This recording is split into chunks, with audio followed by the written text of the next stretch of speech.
அனைத்திந்திய அண்ணா திராவிட முன்னேற்ற கழகத்தின் தலைவியாக, மக்களின் தலைவியாக, உங்களின் தலைவியாக, நாளை எதிர்காலத்தை மாற்றி அமைக்கக்கூடிய வல்லமை பெற்ற சிறந்த தலைவியாக, ஏழை எளிய மக்களின் எளிய மகளாக நின்று பணிபுரிவேன். நம்மளுடைய அனைத்திந்திய அண்ணா திராவிட முன்னேற்ற கழகம் ஆட்சி அமைக்கும் போது புதிய உழவு இயந்திர தொழிற்சாலை தமிழ்நாட்டில் நியமிக்கப்படும். இதனால் எண்ணற்ற சிறிய தொழிற்சாலைகள் அந்த அமைப்பின் கீழ் உருவாக்கப்படும். இதனால் கிராம ரீதியாக, மாவட்ட ரீதியாக, நகர ரீதியாக மிகப்பெரிய அளவில் மக்களுக்கு வேலை வாய்ப்புகளும் தொழிலை ஏற்படுத்தி கொடுக்கும்.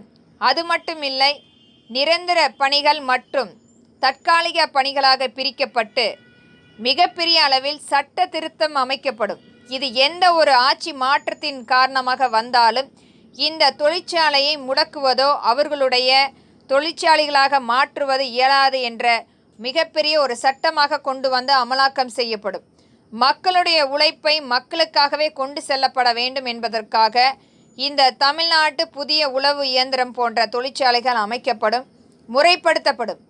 அங்கு உபகரணங்களாக சிறிய சிறிய தொழில் அமைப்புகளை ஏற்படுத்தி அவர்களுக்குரிய வாய்ப்புகளை ஏற்படுத்தி கொடுத்து ஒரு நல்ல தீர்க்கமான கடனில்லாத ஒரு வாழ்க்கையை ஏற்படுத்தி கொடுக்க வேண்டும் என்பதற்காக நம்மளுடைய அனைத்திந்திய அண்ணா திராவிட முன்னேற்ற கழகம் செய்யும் சிறிய முயற்சி என்பதை திறன்பட வலியுறுத்துகிறேன். நன்றி.